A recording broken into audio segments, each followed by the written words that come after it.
Write it down. Last time I did that, I forgot to turn the volume back up. So now I'm just cutting it off. All right, here we go. Welcome, everybody. My name is Larry Roberts. I'm the treasurer for the coalition. I appreciate you all being here tonight. So we'll jump right in. We will do the minutes first. So can I get a motion to approve the minutes from last meeting? Motion. Okay, is there a second? Second. Okay, any discussion about the minutes? They're in your packet. Any discussion about those? All those in favor say aye. Aye. Opposed? None? Great, thank you. And then let's do, we'll do introductions. So I'll start and we'll just go around the room, say your name, where you're from, and any other thing you want us to know about. Larry Roberts, so I'm the treasurer for the coalition. I work here at Pinnacle Bank. So I had the shortest commute. Julie Simpson, I'm the assistant director for the Cheatham Coalition. Chad Smith, I'm intern for the coalition. Kennedy Day, I'm the Drug Endangered Children's Coordinator for the coalition. Alyssa McGirt, I'm the program manager at the coalition. Ann Warren, I'm with Mothers Against Drunk Driving. I'm Casey Minogue, I'm regional overdose prevention specialist with the coalition. And just introductions. Okay, my name is Sean Sutton, and I'm a local pastor here. So I think someone else might be coming up, but we'll go ahead and Amber's on her way. Amber, okay. Okay, good. We'll wait just 30 seconds for her. And so we do have two online. If you want to introduce Yeah. yourself, you can. Okay. We do have two on. Nothing like walking in and asking to be introduced. Oh, that's okay. Sure does away with the stress of introducing yourself. Hey, Amber. You come on in. Sit wherever. So we're just doing introductions. You want to introduce yourself real quick? Just who you are, and what you do.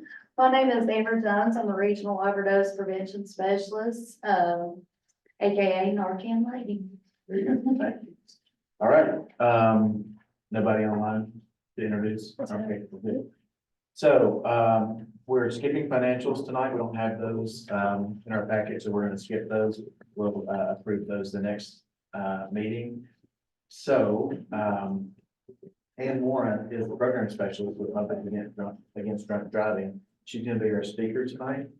Ann, welcome. Hi. Are you ready? Yes. Okay, here we go. Thank you. Okay. Yep. Thank you.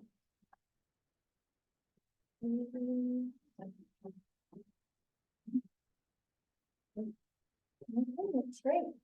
Hi, everyone. I'm so glad I have the opportunity to speak with you all today. Thank you for the great introduction. I'm Ann Warren with Mothers Against Drunk Driving, and I've worked with the organization since August. Before that, I taught 2 years at the University of Kentucky, and I taught 1 year of high school in Antioch, Tennessee. So I'm very passionate about education, and I think as a community, it takes a village to raise a child.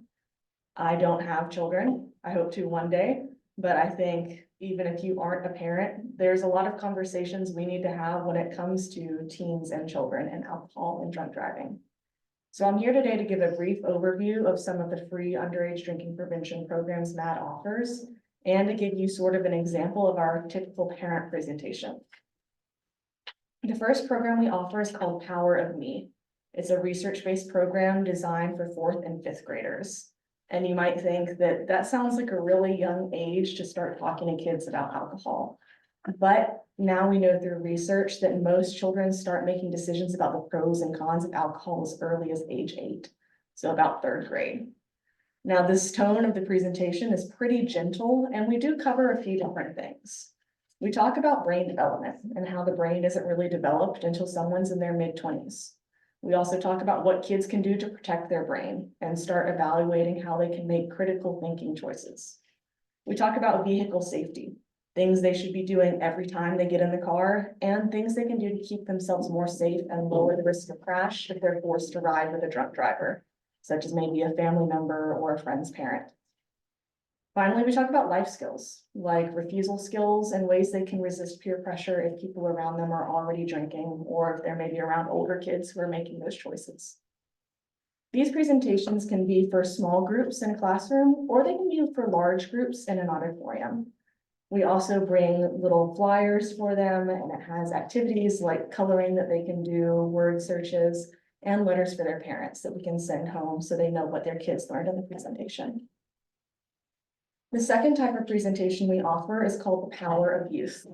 This one is also free, and it can also be for small groups or big groups. We have two different presentations in this subcategory, one for middle schoolers and one for high schoolers. For middle school, we cover why the drinking age is 21 and how that saves lives. We talk about when impairment begins, both for alcohol and also for cannabis. And we briefly talk about prescription drugs and some guidelines they should use to keep themselves more safe, like not taking a medication that doesn't come from their parent or guardian, and to never share their medication or use it in a way that doesn't follow the instructions on the label. Just like with the younger presentation for 4th and 5th graders, we cover what they can do if they're trapped in the car with a drunk driver or drug impaired driver. And we go over the general dangers and consequences of underage drinking and drug use. We can bring different resources for this as well. And once again, all of these resources and these presentations are completely free. There's no cost associated with them. So it's really whatever the school is most interested in. We can bring the booklets, which is what's in the middle of these three. We have a teen tip sheet on the left, which is different ways students can say no if someone is offering them alcohol or drugs. And then on the right, we have a myth versus fact sheet that aims on busting some of those myths that teens might have about alcohol or cannabis. Such as, for example, a lot of teens think that they can sober up quickly if they need to. That if they've been drinking, they can have a black coffee or they can eat a big meal and they'll be fine and good to go. And so we talk about how that isn't the case. The high school presentation is pretty similar to the middle school presentation with a few important add-ins. One of the big ones we cover right at the beginning is what a student can do if they encounter someone with alcohol poisoning. MAD does sort of advocate for a zero tolerance policy when it comes to teens and drinking. We want teens to wait until they're 21 to try alcohol. And after that, if someone wants to drink, that's completely fine, but we want them to be responsible and never drive afterwards. But even if a teen is making those healthy choices, other teens might not be. And unfortunately, we live in a world where a teen can be making the choice to not drink until 21 and never drink and drive, and they go to a friend's house and someone is there drinking or using drugs. We talk about how they can call an ambulance, put someone in a recovery position if they're going through overdose, and how they should wait for the ambulance to arrive. We also go over safe driving tips. A lot of schools have a driver's ed program in certain counties, but many counties don't. And so we just cover some basics that they might not have learned yet, especially if they're in a younger grade, like 9th or 10th grade. Usually at the end of the Power of Youth presentations, we also share 2 victim stories of victims who died after they got into the car with a drug impaired driver. We can bring more resources like these RAC cards. On one side, they have self-advocacy information about how students can take a stand against drug and alcohol use. And on the other side, they have safe driving practices.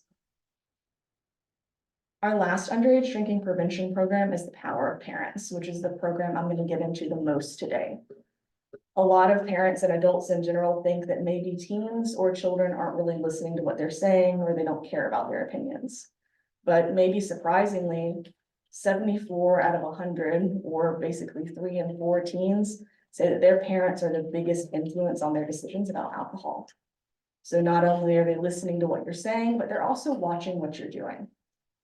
This program is designed to talk to parents mostly about alcohol, but it can also be used to talk about cannabis or other drugs as well. Does anyone have questions about these programs so far? I brought all these flyers you see, like this one, another one. I brought copies and I brought parent handbooks, so there will be plenty to take home with you. And you will also be able to reach me via email or phone if you do have questions. So MAD was founded in 1980 by a mom who lost her 13-year-old daughter in a crash caused by a drunk driver. And MAD was instrumental in the 1984 law to raise the minimum drinking age to 21 in every state. We do know that that saves lives. Underage drinking is something that can be deadly, and it kills 4,300 youth in America every year. And so it is important that we have these conversations and have these conversations early. We like to start each of these presentations with a mission moment that shows real stories and real families that are impacted by these issues. Up here, I have pictures of Casey Taylor and Olivia Pruitt, and I'm gonna read the words of their parents just because I want to read it word for word exactly what they have to say about those stories. I'm reading Casey Taylor's mother's words. His mom is Debbie. Casey, my eldest, was what you'd call a good kid. On the honor roll, in the marching band and choir, he wrestled and played football. Casey's father had a drinking problem, and Casey knew it contributed to our divorce. That gave me a false sense of security. I believed he had seen the problems that alcohol could cause and was mature enough to handle drinking, but I was wrong. Casey was 18 the night he and his friends stopped at a drive-up liquor establishment that didn't card underage buyers. They bought rum and decided it would be fun to see who could chug the most liquor, and that was Casey. Around noon the next day, a police officer came to my door to tell me Casey was dead. It took 2 days for the coroner to confirm that Casey's blood alcohol content was 0.41, more than 5 times the drunk driving limit for an adult. If I had to do it all over again, I would have made my message clear. When I found the bottle of rum that Casey had hidden in my garage, I would have not have thrown it away and said nothing like I did. I would have taken it out and set it on the kitchen counter, and we would have discussed why I didn't want him drinking. I would have spoken to him about alcohol more often. Now I'd like to share Olivia's story as told by her mother, Lisa. My daughter, Olivia, didn't wake up one day desiring to be an alcoholic and addict and to lose her life at 21. That came about from the friends and the choices she made. Olivia took her first drink around age 13. Looking back, there were signs. Her friends changed in middle school. Her diaries talk about how badly she wanted to fit in. I once dropped her off at a friend's house, and when I returned, she was so intoxicated with alcohol poisoning that we went straight to the emergency room.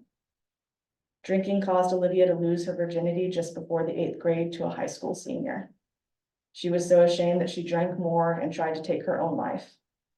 Counseling helped for a while, but if she took one drink, she just couldn't stop.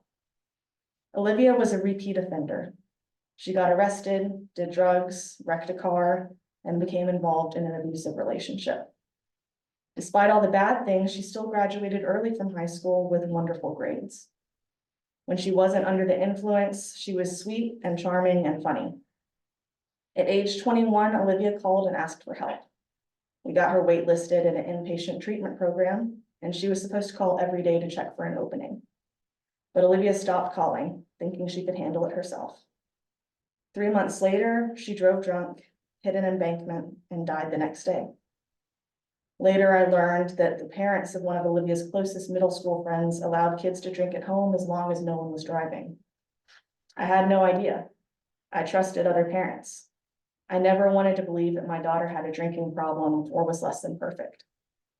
Losing Olivia changed our family forever. The simplest things you take for granted become a monumental event, just like setting the kitchen table. I share her story because if one person chooses not to go down that same path, then Olivia's life and death have purpose, and that gives me comfort. Casey and Olivia and countless others have been injured or killed because of underage drinking and drunk driving. And that is why MAD is working so hard to get this message out to communities and to schools. If your child is in middle school and high school, we want to start that conversation as early as we can. And we want to have that conversation more than once.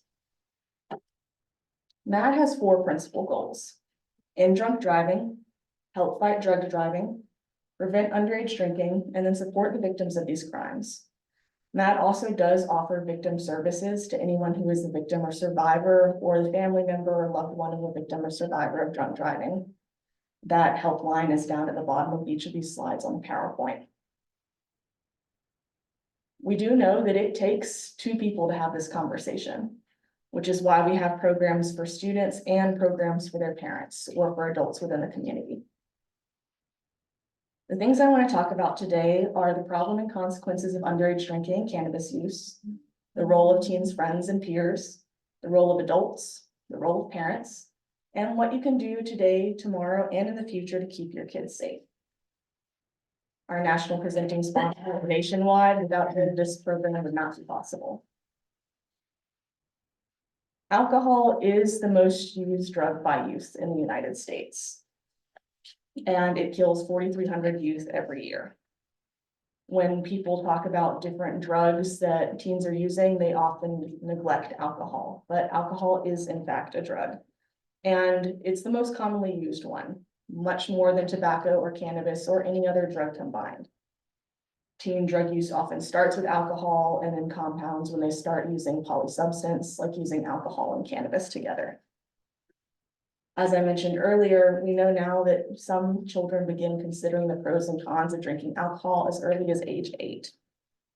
National surveys also show that the earlier someone becomes intoxicated, the more likely they will have a drinking problem in college and experience problems like drunk driving, riding with an impaired driver, and others.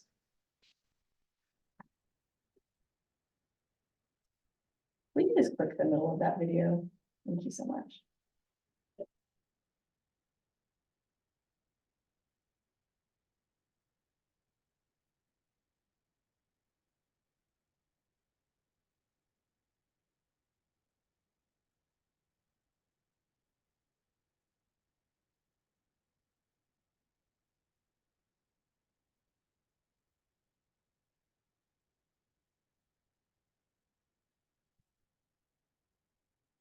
I also know that you all as coalition members might already know a lot of this information just because you are more aware of these issues within your community. So I do apologize if some of it's redundant or if you've seen these stats before. You might be primarily concerned when it comes to underage drinking of the risk of drunk driving for teens. But it is important to note that 68% of the deaths of teens who are drinking underage are not the result of any traffic-related incident, but rather other accidents like homicides, suicides, alcohol poisoning, drownings, and others. So as an adult, taking away the keys from a teen who has been drinking doesn't take away the risks of alcohol at that age. A lot of parents and even non-parents worry about the kids that a kid in their family might be hanging out with.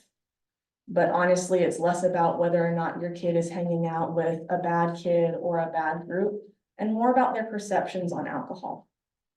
Now, when I go to these different middle schools and high schools, one of the questions I ask the students right off the bat is, do you think most students drink? And almost everyone always says, yes, we're pretty sure everyone around us our age is drinking. But in reality, it's only about 3 in 10 students in the United States who drink underage. And only 1 in 8 of those who binge drink. And so there is this big misperception, and it comes from a lot of different places.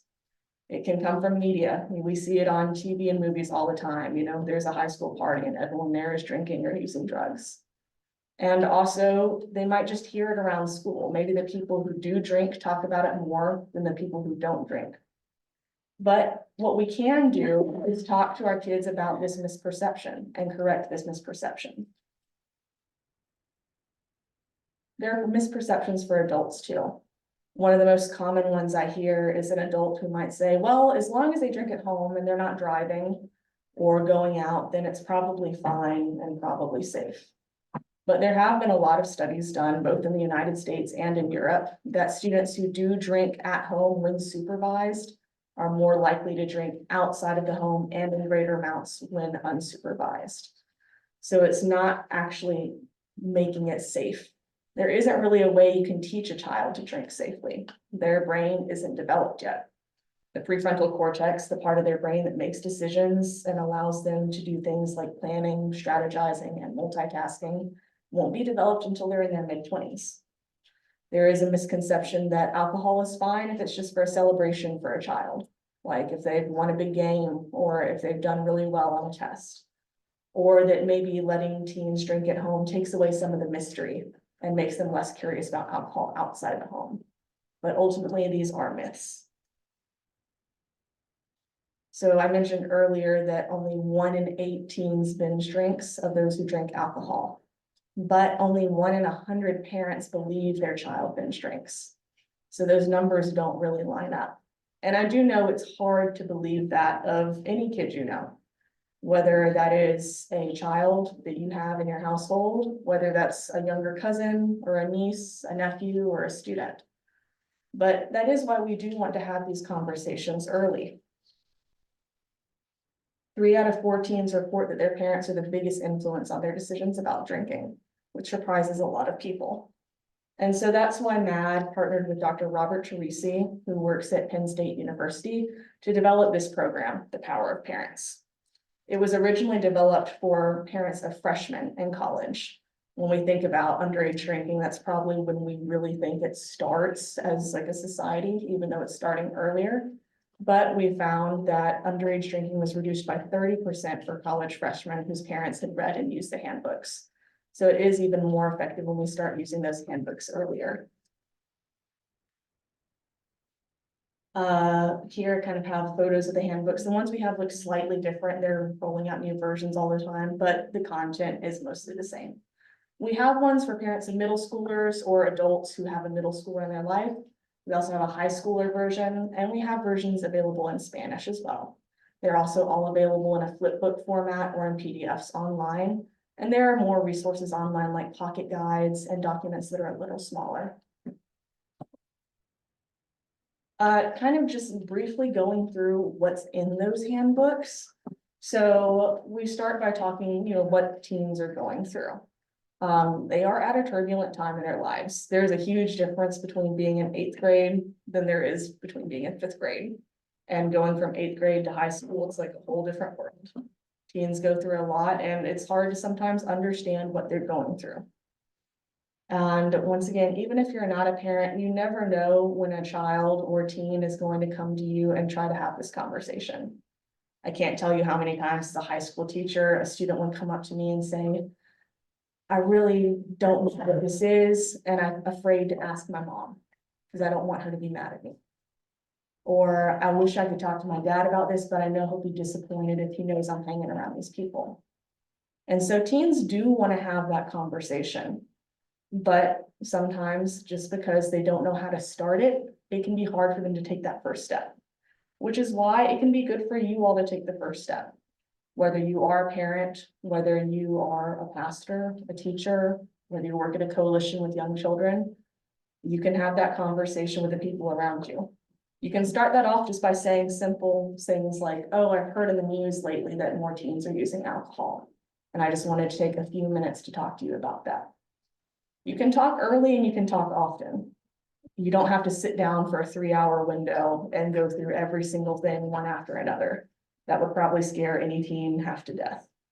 But you can start the conversation 1 week and then circle back around next week and keep talking until you think that teen is more comfortable. In this presentation or in this booklet, we talk about how you can reach out to your teen in a way they understand. One of the big reasons that teens drink underage is just simply because they don't understand the risk. A lot of times parents or adults assume that they learn everything they need to know about alcohol in their health class or from a counselor, but that isn't always true. They might cover that very briefly in their curriculum or maybe not at all. We also cover how you can talk about your previous history with alcohol. If you drank underage or if you used cannabis before, a child might be curious about that. They might want to hear the story. And it's good to be as open as you can be. You don't have to give them every gritty detail, but generally the more you hide things, the more curious they're going to be, or maybe the more evasive they will become. So if you did drink underage, you can say, well, yes, that's something I did, but we didn't know then what we know about alcohol now. Or yes, that's something I did, but there were consequences and here's what they were. Most teens also don't know that there are a lot of legal consequences when it comes to underage drinking. In Tennessee, I believe the fine is up to $2,500 and they can spend 11 months and 29 days in jail. It's also something they can be suspended for or expelled for, and generally something that can really affect their life. Even if their records are sealed in the future, that is something that will go on their record while they're a teen. If they're thinking about applying for jobs or if they're thinking about going to college, it is something that's important to consider. So being honest with those teens about why specifically you want them to wait until they're 21 is important. And that's a reason they respect. If you say, well, it's because it's illegal, or because it can increase your risk of addiction, or because it can cause certain health risks and other factors like that, then they have more concrete reasons. And it's more logical instead of just saying, you can't do this, but then not explaining why they aren't allowed to do it.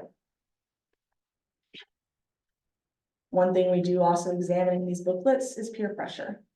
And that's a very real thing. It's been a real thing for hundreds of years. It's not something that just came up overnight. And it's not something that's only associated with drugs and alcohol.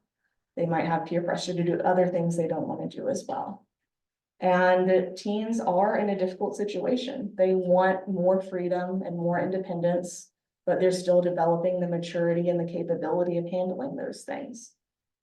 So one of the key things you can do is talk to them about what they could do in situations where they experience peer pressure. You could say, hey, if you went to a friend's house and their older brother was home from college and he wanted you to try a certain drug or do shots, what could you say to that person? And you can let them be the critical thinker and give some examples, and you can help them think about that. I have some brief information up here about different parenting styles. And what I'm not trying to do is say, this is how you should parent, or one style is good, one style is bad. I'm just providing the research that we have on these parenting styles so far. Authoritarian parents are pretty strict. They give orders, very my way is the highway. They're overprotective parents, or sometimes called helicopter parents. They want to stay in control, but they kind of baby their children, or they don't want their children to get serious consequences or be in danger. Permissive rule-setting parents don't want to be interfering too much in their teens' lives. They have the mentality that kids will be kids, kids might make dumb decisions, it's just something that's going to happen no matter what. And positive or authoritative parents use their authority to strengthen their teen and protect their teen, but not control their teen. And they want to teach those decision-making skills. Now, one thing we do know is that authoritarian parents have the highest rate of teens who drink in dangerously high amounts.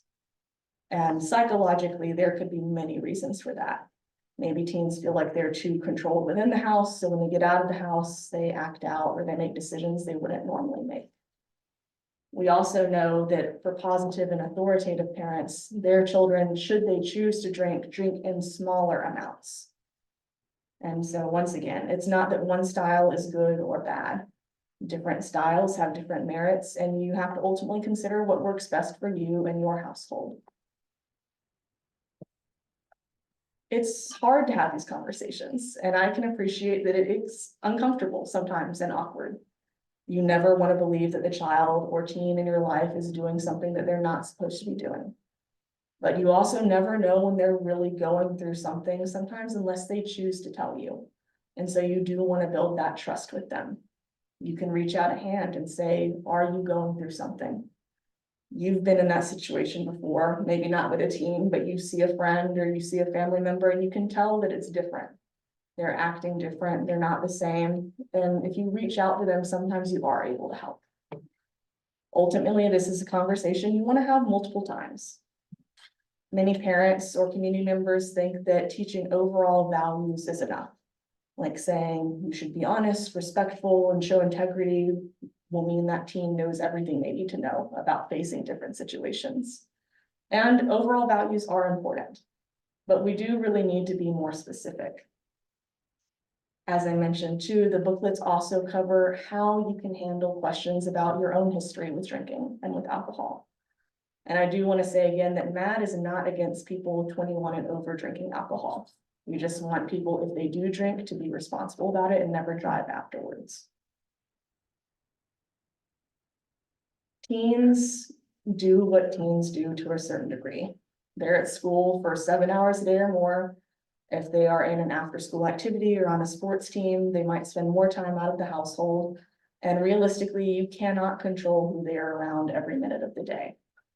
But as I said, you can start to work on their perception of what's happening around them.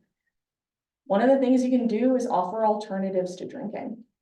So if you know or you suspect that after a football game, a lot of teens get together and drink at a party or drink to celebrate, offer an alternative. Like, hey, instead of doing that, why don't we go out and we can eat as a family? Or why don't I buy a ticket for you and your friends to go to the movies, or you can go over to their house and do something that doesn't involve drinking. When I go to schools and I talk to teens and I ask them, why do you think people around you are making the choice to drink alcohol or use drugs? The number one answer I get is that people think people around them are drinking to cope with something. Something going on at home, at school, at work, or in a relationship. You can offer healthier coping tools as well. So say, hey, if you're going through something, let's sit down and talk.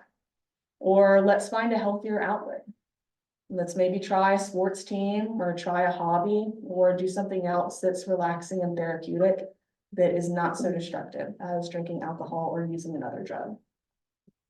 There's also a section of this handbook that covers what you can do if you think your teen might already be drinking and how you can start that conversation. We also want to hit on the head really the importance of avoiding getting in the car with an impaired driver. Usually when people think about drunk driving, they think about injuries that occur when someone is the driver. But a lot of times teens die because they get in the car with a friend who's been drinking and driving.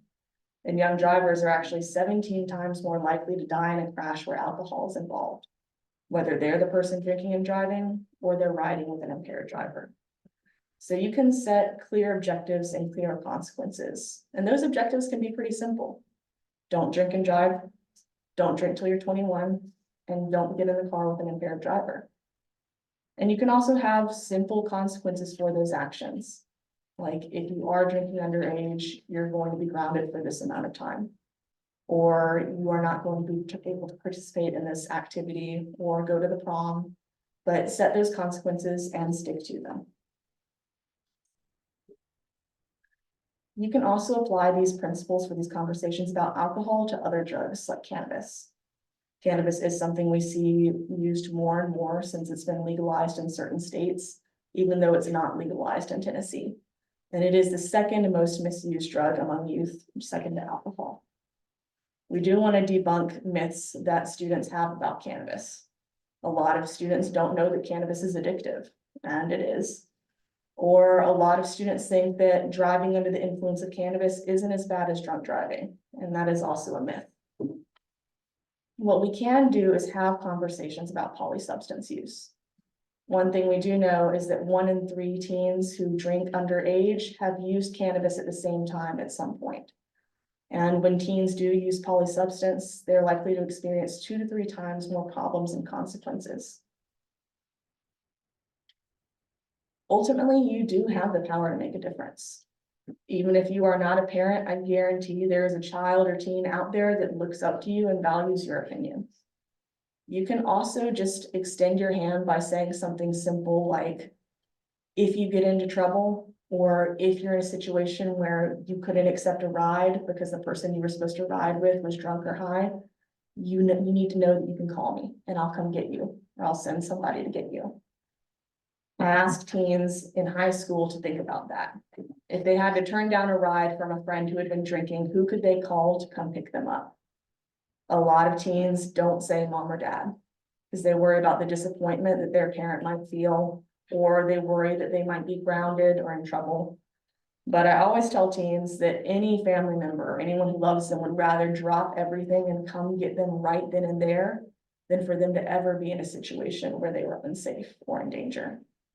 But you want your teen or you want that child in your life to know that you can be there to come get them if they need that. And a lot of teens, when I ask them that, the person they name isn't their parent. Like I said, they name their youth leader at church, or they say, oh yeah, my Aunt Helen, I know she would come get me, or my neighbor or my grandma. You never know when you're going to be the first person that child or teen might think to call. I also tell students that if they're ever forced to ride with an impaired driver, they need to tell someone as soon as they can, a trusted adult. And that might not be a parent either. That could be someone at school the next day, someone in the coalition, someone at church. And so always be open and understanding and know that some child might come to you and say, Last night I had to ride with my uncle and I know he'd been drinking. And you can start the process of helping them. You can call CPS. I know I've thrown a lot of information at you. I know it's not a joyful topic and it can be heavy and hard to listen to. But I do want to get the word out about these programs because they are completely free, no cost associated with them. We have program specialists all throughout Tennessee. I work in Middle Tennessee, but we also have someone for East Tennessee and West Tennessee. And if anyone was interested in volunteering, you can be certified to give these presentations as well. So if you have a high schooler and you really feel called to make a difference at that level, you can do a short training, pass a quick background check, and then you can be certified to go to teams either in schools or outside of schools, like at a church or at a community organization or on a football team, and also give these presentations that have this life-saving information. But once again, I've got all of this information up here. I'd love to send some home with you. And we have great websites that have digital versions of all these resources as well. Does anyone have any questions? A lot of information. Thank you. I know, it can be a Just trying to process it. It can be a little overwhelming, I know, but also I do want you to know, if you think of something tomorrow or 2 weeks from now, I'm only a call or email away. I live 30 minutes away. I'm happy to come talk through it. I'm happy to hop on Zoom and give you a click through of the 4th and 5th grade presentation, or give you a click through of the parent handbook. I really am at your service. I want to be a service of this community. I got to speak at Sycamore Middle School last month to the 6th, 7th, and 8th graders, and that was wonderful. And the kids really do want to know these things and need to know these things. So I do appreciate what you are doing as a coalition and as coalition members to work in your community. And I do think it takes a village to raise a child. So even if you are not a parent, thank you for doing all that you do for the children and teens in this region. So for you, what would be your perfect audience? Would you speak to a middle school? That would be. So for you, or- I speak to all the age groups and I speak to parents. I can say that since August, I've spoken to the most middle schoolers. I think maybe middle school teachers and middle school principals have been more receptive. But really, we do want to talk to all of the age groups. We don't want to skip high schoolers just because we think, oh, well, they're already doing this and it's too late to talk to them. It's never too late to reach out and never too late to change someone's mind. So do you, so you have this presentation for others, and then you have the actual presentations where you go into the middle school, high school, college campuses, is that a thing? So we don't have a college program for Tennessee. They are working on that in different states, but it kind of becomes more difficult with college level because you have students that are 19 and you have students that are already 22, so they can't legally drink. Yeah. But yes, so this was our parent presentation, just kind of a short version, but we have presentations specifically for 4th and 5th grade, for middle school, and also for high school. And you've been welcomed into the school system here in Cheatham County? So far, I've been at Sycamore Middle School. I'm trying to get into some other schools. And I do want to stress, it doesn't have to be in an education traditional setting. It doesn't have to be a classroom. It could be a Girl Scout camp or Yeah. a camp. Girl Scout camp, summer basketball camp. Yeah. Church camp, just any setting where there are students there. It could be for a group that homeschools. There's really not a limit, and there's not a limit on how many times we can do a presentation in a school. So one thing I have done, especially in Sumner County, they have middle schools where they rotate every quarter between classes. So I will go 1st quarter, 2nd quarter, 3rd quarter, and 4th quarter, so I can see all the students in that health class. Or for high schoolers, when they change in semesters, I'll go to a driver's ed class both semesters. So I can see all of those students in total. So one of the great things about the coalition is it is just that, it's a group of people that come together to share ideas. So if you'll share your information with Jaleese, then, and say, hey, there is a particular group or school I'd like to get into, a lot of us have those relationships that we can help you get into that. So I think that would be helpful. I would So appreciate you'll it. share that information. with us, then we can see if we can help you. I think that's really great. That was such a great question, Larry, because it really put into perspective, like not just an educational setting. Because I think of how you mentioned camps, like Camp Thrive would be amazing. It would like, I don't know, thinking about in the church, and maybe like a VBS, maybe the parents of those children or something like that. I think that's really awesome that you are able to teach it to different settings, and it's so important. And I want to thank you as well. Some of the things you mentioned are things that I know as we, as a coalition staff are trying to get out to our parents about, and our youth, especially those refusal skills. And I think too, I really loved how you mentioned how the parent handbook helps parents have those conversations to talk about their history, with their children. Because sometimes I feel like that is a barrier because parents kind of feel like, well, I don't really feel right saying this to you when you look at me and I'm your example, but we do have that, you know, we are able to be informed and make those, have those conversations. So I appreciate that. Thank you. I keep thinking about like church camp would be a great place to have that conversation, just like, because you're away from your parents and it's cool and I'm with all my other friends. And then we can actually really ask the questions, you know, like as a church camp goer years ago, I was like, yeah, this is good stuff. Yeah, so thank you. Does anyone else have any questions? There's a lot of good information. Thank you. Well, please afterwards come up and grab some of this stuff. My information is on all the flyers. I've got cards and it's all online. But I really do mean it. If you had a question tomorrow, if you had a question this weekend, anytime, I would want you to get in touch with me and I'd be happy to sit down and talk with you or call you on the phone, meet you online, whatever works for you all. Great, thank you so much. Thank you. So I'm part of the Kiwanis Club as well, and so we're always looking for guest speakers. We would love to get you out to speak to us at some point as well. Good.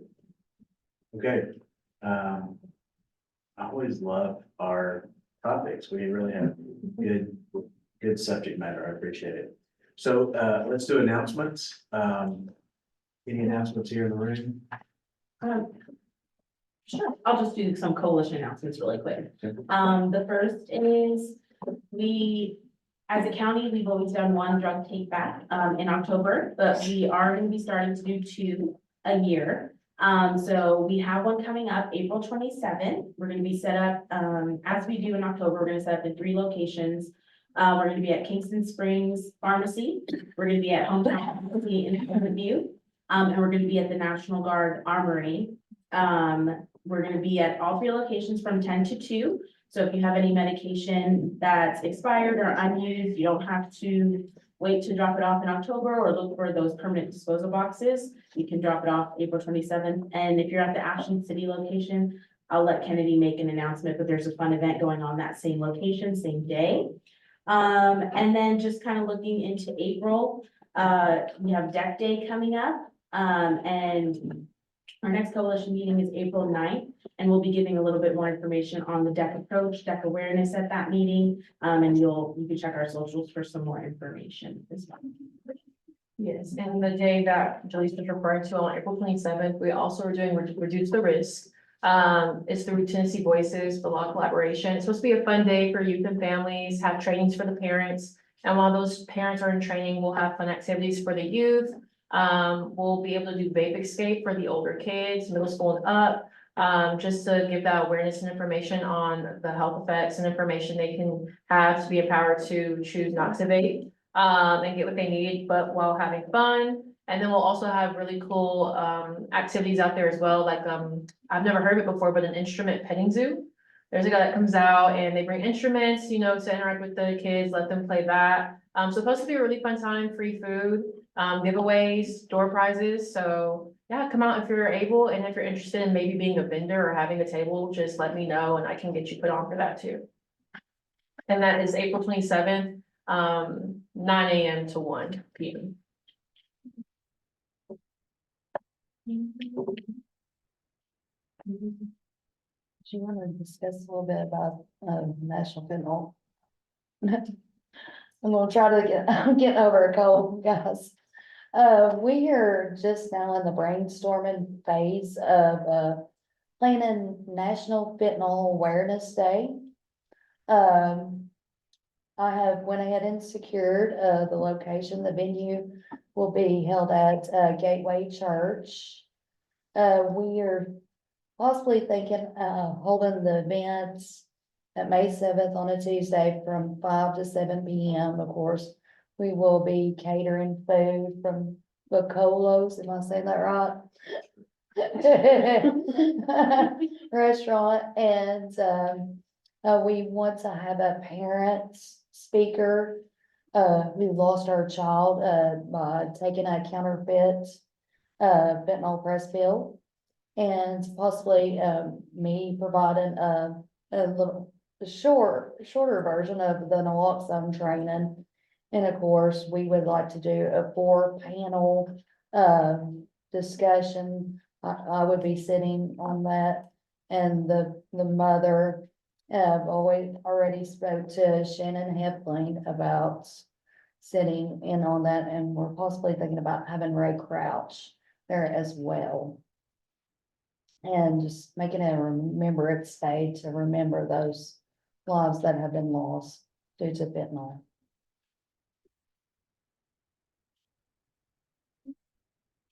And then, is it, the last announcement?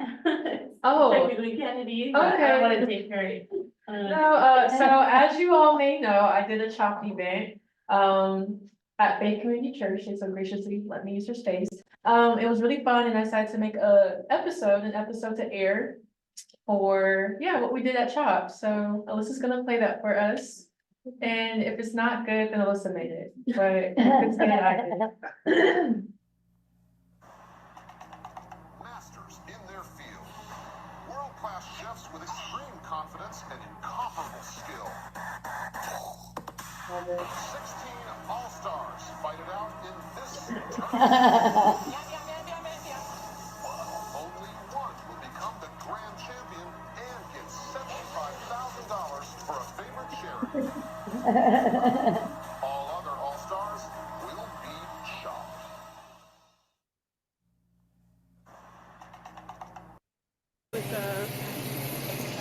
Ooh la la. Brittany, what are we doing? I'm waiting for the beef to cook. Cook the onion, and we got the tortillas, and I gotta get the can opener for that. So we're making nachos. Okay, exciting. I think we did. Okay, I'll take the table. Just because I see you guys working very hard, despite our no heats. You're fired. Chop the onions for the top and for the cooking for the meat also. Okay, what's with the carrots? I'm gonna slice them so it has a little crunch on the taco. Okay, okay. Exciting.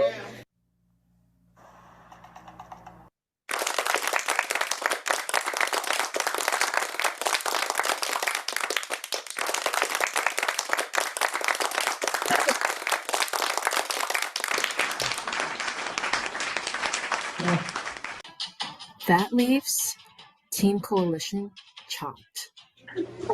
All right, so what did y'all think about the first round of contestants? I was really impressed with how creative they got with the basket ingredients. Yes, and the pantry items. Everybody really seemed to utilize stuff from the pantry to make it really flavorful. Yeah, very creative dishes. Good stuff. Very excited about this next round. So what do y'all expect for the second round that's going on right now? I'm curious to see how they use the peanut butter with the soy sauce. That's kind of fun for a look. Yeah, I agree. I think we're gonna see some really creative stuff come out of this one. I'm excited. Very, very much looking forward to it. All right, thank y'all.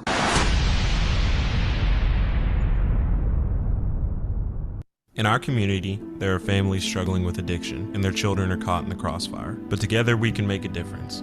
We can support drug-endangered children and provide their families with the resources they need. By offering a helping hand, we can break the cycle of addiction and create a path to healing. Through collaboration, we can make a difference. Your support can transform the lives of drug-endangered children and their families. Together, we can bring hope and brighter futures to those in need. We have an obligation to make sure no child falls in between the cracks. Together, we can build resilience and hope in the hearts of these children.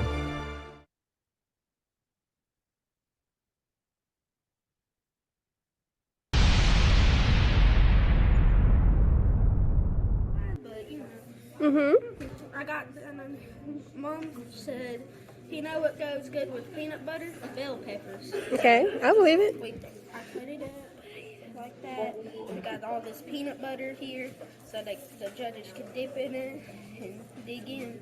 Okay. And I'm not sure what we're gonna do with that soy sauce. Okay.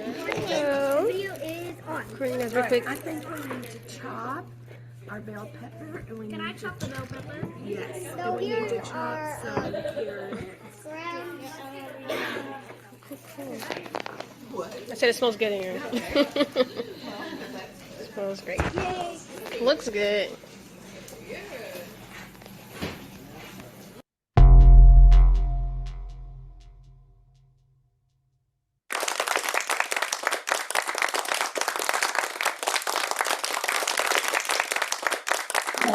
Fancy, right?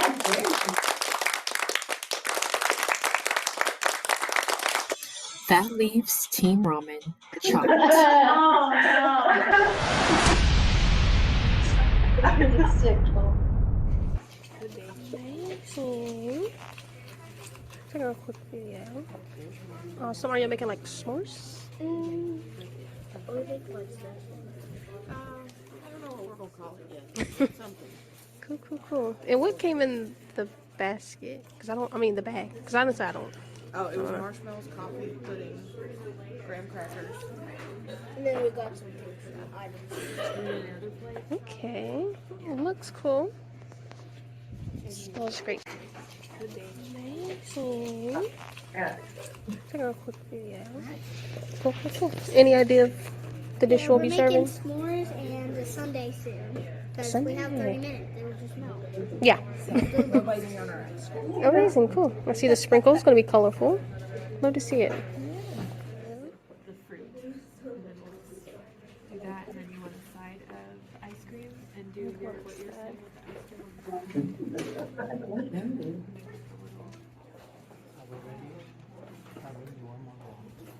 Amazing.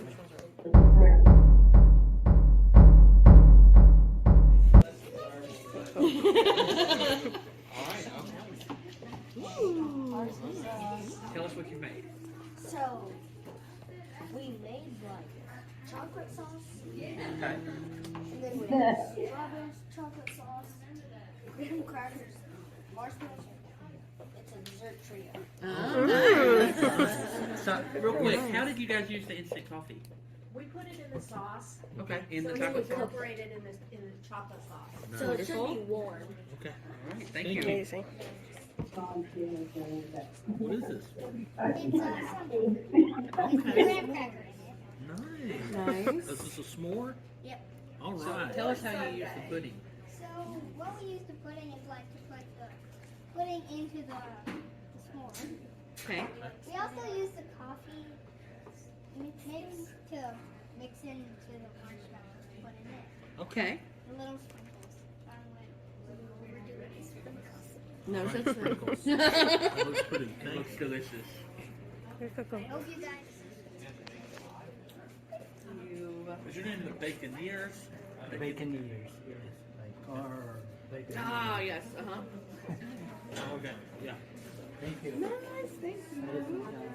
We need, it's kind of fried food. We drench graham crackers and coffee and layer it with pudding, strawberries, and marshmallows.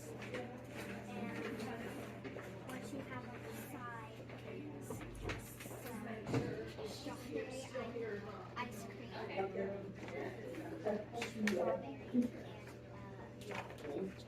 Awesome. Thank you so much. Thank you. I just want to thank you all for participating. We hope you all have fun. If you have fun, let's all clap. All right, thank you all. Y'all did amazing. First, we did give y'all grocery bags with leftover produce. There's some ground beef in there from a local farm too. Some extra produce. All that's in there for you to take, and then the resource ones. You know that I just want to make sure y'all got that too. It's in there. Make sure you check it out. We want to clap for our judges. Our awesome judges. We've got Amos, Chef Lancio, and Chef Bree. And they did awesome. So thank you guys. All right, so I'm going to start with third place. Third place, can I get a drum roll? Third place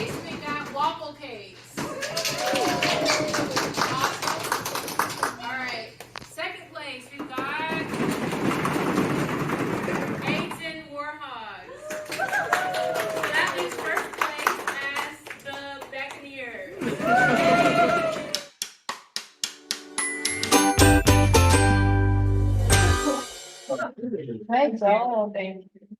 That was It was fun. That was fun. They definitely had a lot of fun. It was fun to watch, to say the least. I don't want to try their food, no offense, but they all had so much fun. That's all I care about. So it was exciting. It was fun to watch. We had some technical difficulties, but we made it exciting. That's all that matters. So, Are you getting some more participation? yeah, that was some good participation I had at that last camp. So just keeping the word out and really trying to rely on maybe people who have established like, you know, participation like 4-H, and that kind of sort of thing. So it's been growing slowly but surely. I think it was good that Amos was there because he's Yeah. a 4-H, that's a good connection. Exactly, yeah. So he had brought a family. I think he got to sign up. So that was, yeah, it was really cool. Yeah, we definitely have a lot more plans too with Yes. summer coming up. I Yeah. think it frees up a lot of people's schedule. So doing some kind of like day camps and things like that, and I think we'll get some pretty good turnout. You'll hear some more about that. And maybe reach out to, Claudette Advisor, she's with the school system. Mhm. And so they help with the bus that goes around in the summer. Yeah. So it could be a collaboration with their school bus. Yeah. Yeah. The book bus. The book bus. Yeah, Yeah. That would be absolutely. good. All right, anything else? No other announcements? Okay, we need to get a motion to adjourn. Can I get a motion? Is there a second? I second. Second, any discussion? All those in favor say aye. Aye. Okay, thanks, guys. Yes, so you